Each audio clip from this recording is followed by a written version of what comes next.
He came in and he adopted, he's got to sweep that aside. He's got to get back to basics and go back to something that he did indicate a long time ago. Europe was ridiculous. If this NATO thing survives, that's great. We will stand by you. And the Congress should want it in Ukraine is absurd. And the price for a barrel of oil could go to $90 or $100 a barrel overnight. Now, as far as whether or not NATO survives, I don't think it will. I think NATO is increasingly an empty facade. You can lie in a domestic context, as most politicians do, about a lot of things. Well, this is important to understand that whenever I've been critical of President Trump on the question of what to do about Ukraine since he took office, I fully support the president on his domestic policies, and I think they're going in the right direction. He set a lot of positive forces in motion. Strongly support those. My concern has always been not to be distracted by events overseas, that if he is, he could lose control here at home because there are far more serious crises that are closer to us, and that's where he should focus. Now, having said that, I think we have to understand a couple of things. He came in and he adopted this false narrative that had been spun up over the previous years in London and Langley, and then repeated ad nauseum by the media that we're all willing servants of this war. He's got to sweep that aside. He's got to get back to basics and go back to something that he did indicate a long time ago. This is not his.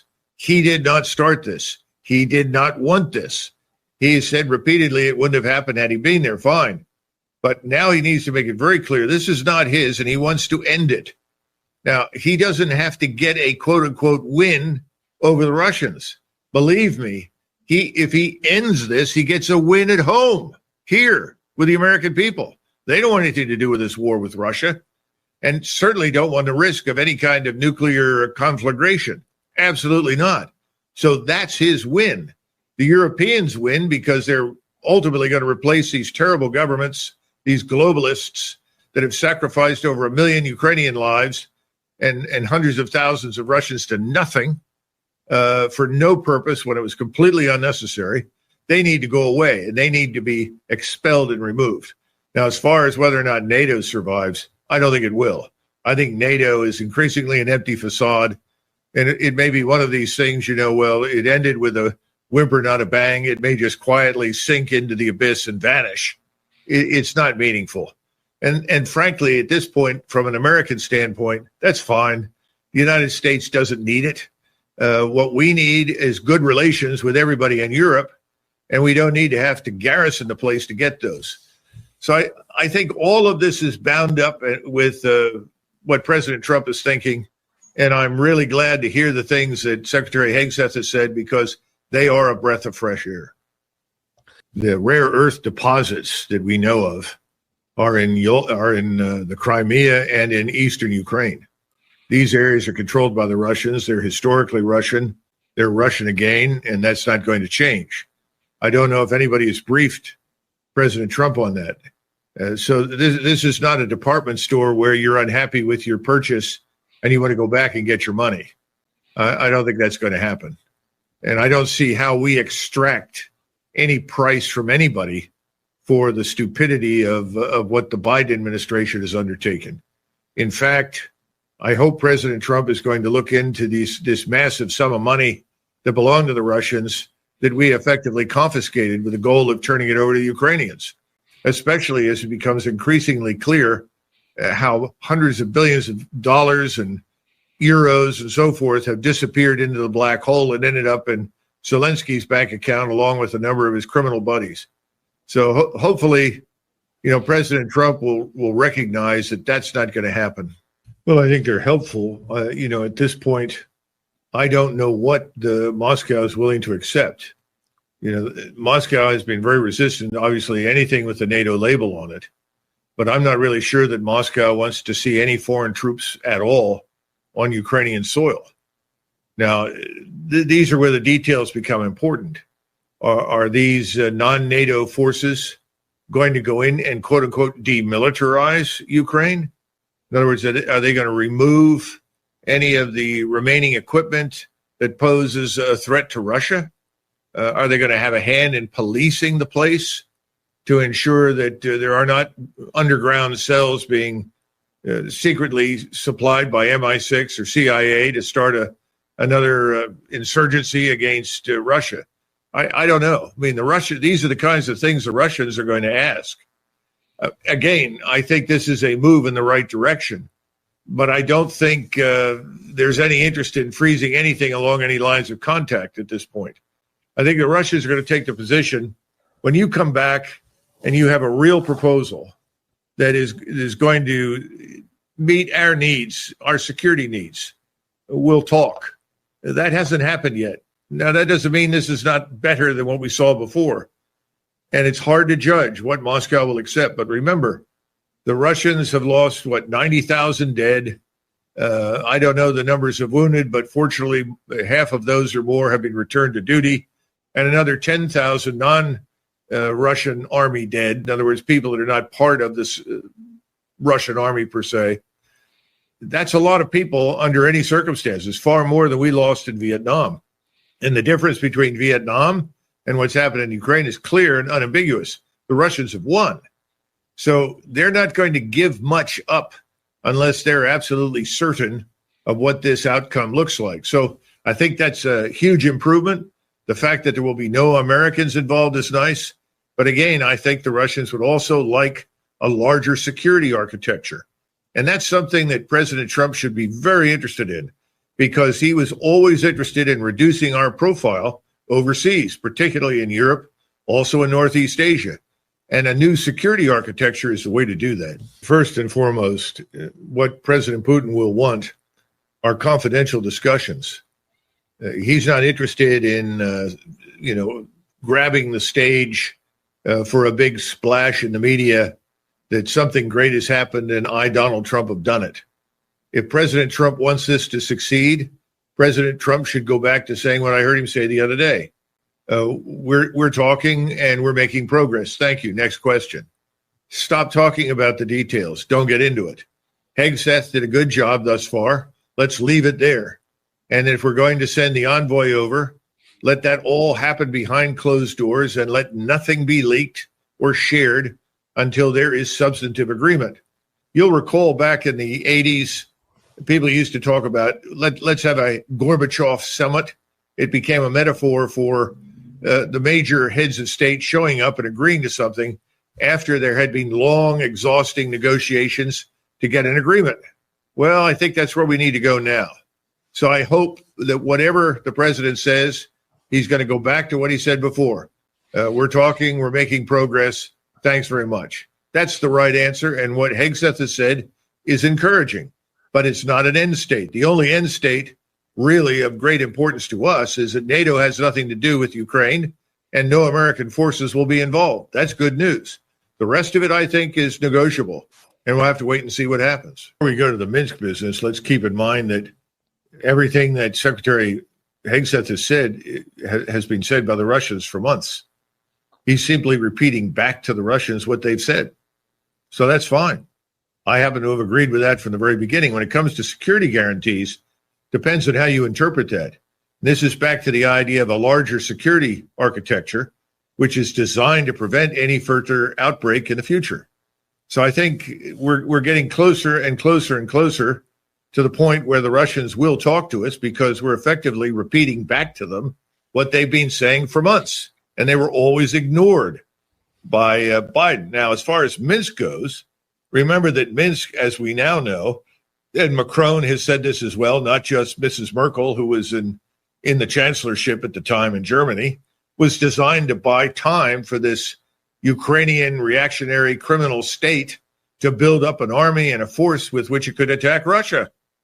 Now, that's what we mean when we don't want another Minsk round, because it was meaningless. There was no intention on the part of the West to ever implement anything. And the sad part is that ultimately between 2014 and the outbreak or the beginning of this intervention by the Russians in 2022, more than 14,000 Russians in Donetsk and Luhansk were killed by the incessant attacks by the Ukrainians. So I think, that's what we need to understand about Minsk. Minsk was a fraud, and it was perpetrated to confuse and mislead and beguile the Russians. So when he says no more Minsk, I think he's sending a signal, as is Donald Trump. We're not going to go down that road. I hope so, because one of the things that we've got to be certain of is that we tell the truth. You can lie in a domestic context, as most politicians do, about a lot of things. In international relations between great powers, you have to be absolutely truthful. This is important to understand, that whenever I've been critical of President Trump on the question of what to do about Ukraine since he took office, I fully support the president on his domestic policies, and I think they're going in the right direction. He set a lot of positive forces in motion. Strongly support those. My concern has always been not to be distracted by events overseas, that if he is, he could lose control here at home, because there are far more serious crises that are closer to us, and that's where he should focus. Now, having said that, I think we have to understand a couple of things. He came in and he adopted this false narrative that had been spun up over the previous years in London and Langley, and then repeated ad nauseum by the media, that we're all willing servants of this war. He's got to sweep that aside. He's got to get back to basics and go back to something that he did indicate a long time ago. This is not his. He did not start this. He did not want this. He said repeatedly it wouldn't have happened had he been there. Fine. But now he needs to make it very clear this is not his, and he wants to end it. Now, he doesn't have to get a quote-unquote win over the Russians. Believe me, if he ends this, he gets a win at home, here, with the American people. They don't want anything to do with this war with Russia, and certainly don't want the risk of any kind of nuclear conflagration. Absolutely not. So that's his win. The Europeans win because they're ultimately going to replace these terrible governments, these globalists that have sacrificed over 1 million Ukrainian lives and hundreds of thousands of Russians to nothing for no purpose when it was completely unnecessary. They need to go away, and they need to be expelled and removed. Now, as far as whether or not NATO survives, I don't think it will. I think NATO is increasingly an empty facade, and it may be one of these things, well, it ended with a whimper, not a bang. It may just quietly sink into the abyss and vanish. It's not meaningful. And frankly, at this point, from an American standpoint, that's fine. The United States doesn't need it. What we need is good relations with everybody in Europe, and we don't need to have to garrison the place to get those. So I think all of this is bound up with what President Trump is thinking, and I'm really glad to hear the things that Secretary Hegseth has said, because they are a breath of fresh air. President Trump made it very clear to me and anybody else who cared to listen to him years ago that he thought the Europeans should be their own first responders. In other words, this reliance on U.S. forces to go thousands of miles from the continental United States into Europe to marshal air and naval power on a moment's notice to defend Europe was ridiculous. It didn't make any sense. It didn't make any sense from the threat standpoint, because Russia doesn't present that kind of threat, nor is Russia interested in it. And he's tried repeatedly to persuade the Europeans they must be responsible for their own defense. I think what probably President Trump would like, and I'm sure Secretary Hegseth would probably be receptive to this, is that fine, if this NATO thing survives, that's great, but you've got to take the lead. And remember, all the times you and I have spoken, the op-eds I wrote saying over and over and over again, a European four-star should replace the American four-star. We've got to get out of the business of taking responsibility for the command and defense of the European theater. That's not our problem. And I think at the end of the day, I think that's really what Secretary Hegseth is saying. Let's get out of this. We'll backstop you. We will stand by you, in the event of a serious conflagration. We'll back you up. But you've got to take the lead and defend yourselves. I think that's very clear. I think that's what President Trump wants, and he should want it, and the Congress should want it. But we all know Congress will fight it, because you're disrupting a money flow that's become very, very useful for a lot of people, only not the American people. The vast difference between seeking to preserve the freedom and liberty of nations in the aftermath of a terrible war that did not fall under communist occupation, and staying somewhere in perpetuity on the grounds that if we leave, there may be disputes or conflicts. Well, I have a newsflash. There have been disputes and conflicts all over the world for thousands of years, long before we existed. There will be more conflicts and disputes after we're dead. In other words, once we leave, will there be a potential for disputes and conflicts? Yes. But the Europeans, certainly before the First World War, demonstrated pretty conclusively after the Napoleonic Wars that they could handle those things. I think we're living in a different age now. I don't see any interest in Germany, among any Germans, in invading France, or the French are not interested in fighting with the Italians or the Spaniards. I mean, this stuff's over with. Eastern Europe, there's some unfinished business, let's be frank. And that's going to come to the fore. Hungary lost a great deal in World War I, and even more after the Second World War. That's unfinished business. There's unfinished business for them in Ukraine. There's unfinished business with Poland in Ukraine. But these things are not our affair. And these things will have to be sorted out regionally. I think the world collectively, ever since the 1970s, has been moving towards greater regionalization, Dan. In other words, instead of seeing the global community as a community, we need to see the global population organized into regions with major powers in each of the region that operate as arbitrators and maintain peace, security, and build prosperity. This is something that was predicted by a man named Hedley Bull at Oxford long before anybody wrote The Fourth Turning or Toffler's Waves or anything else. I think we're there.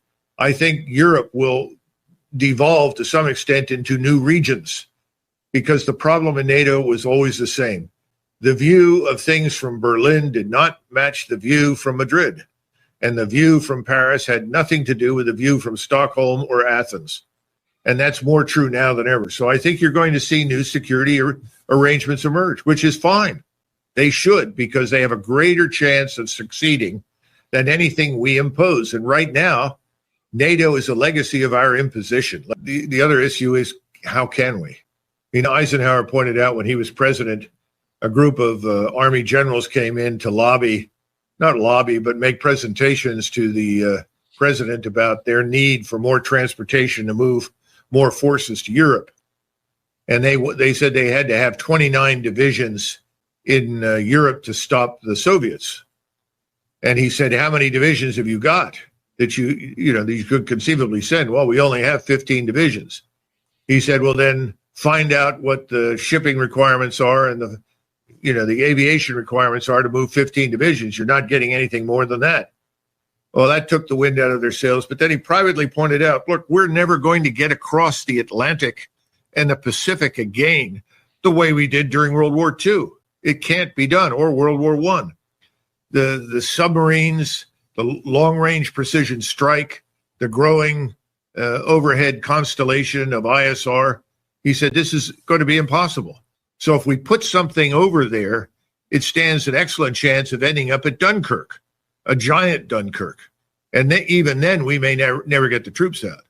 I mean, one of the things people don't realize is that Dunkirk was a miracle, simply because Hitler stopped the advance of the Germans. Had they advanced, you'd have had 300,000 prisoners of war without any trouble at all. It would be much worse today.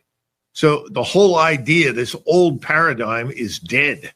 We can't repeat any of that. So the answer is no. The Europeans must take the lead. They must take responsibility for their own security. Defense of the Western Hemisphere is critical now. Our country's in a lot of trouble. Our open borders have created chaos here inside the United States. And that's what's most important at all. There's going to be very little that we can do beyond our borders. We're in a position very similar to the British Empire at the turn of the century. The British Empire had a marvelous navy. We have a good navy. We have good air forces. There are places we can go if we need to temporarily, but we cannot become a permanent presence anywhere, because we are ultimately a maritime and aerospace country. We're not a land power anywhere but in the continental United States, which is why I keep arguing you got to get the Army back here, and you got to get the Army back in the business of national defense, which is defense of our borders, defense of the United States. So that's the first answer to the question. The second part of it is, yes, in small numbers, depending upon the situation, we can lend support or assistance to someone. But even then, it's very risky. You know, the British tried to rescue the Greeks who came under attack by the Italians and the Germans. And the great British Navy did all that it could, but it was no match for the German Air Force and the German Army. And it would play out very similarly with the Russians. So I'm afraid we've got to be very careful about promises we make that we can never keep. So we ought to back away, encourage people to do what is in their interest, and consider carefully the limitations of our abilities to support anybody else beyond the Western Hemisphere. The notion that you're going to force the Russians into anything at this point, particularly in Ukraine, is absurd. That would be similar to saying, you know, we're going to force the Americans to come to terms with the Mexicans, and you're sitting in Beijing. It's absurd. It's not going to happen. It's ridiculous. We need to stop talking about that. But this is part of the national narcissism, which is almost terminal inside the Beltway. People can't step away from the possibility that our power is not limitless. The other thing is, given the way things are going in the Middle East, you could be in a major regional war in 30 days, and the price for a barrel of oil could go to $90 or $100 a barrel overnight. So I think this is all nonsense about energy. We're not going to threaten the Russians in any way, shape, or form in a way that makes any sense. Look, what have we done for years? I mean, this hostility to Russia, what good has it done? It's been self-defeating. If there's a lesson to be learned from this disastrous Biden administration, is it's all self-defeating.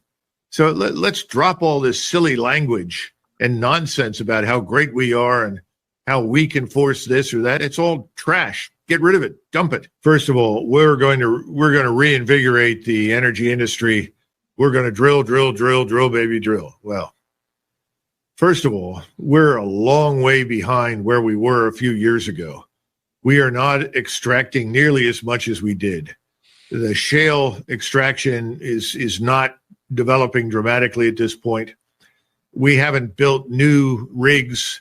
We haven't built any new refineries. I mean, I could go down the list.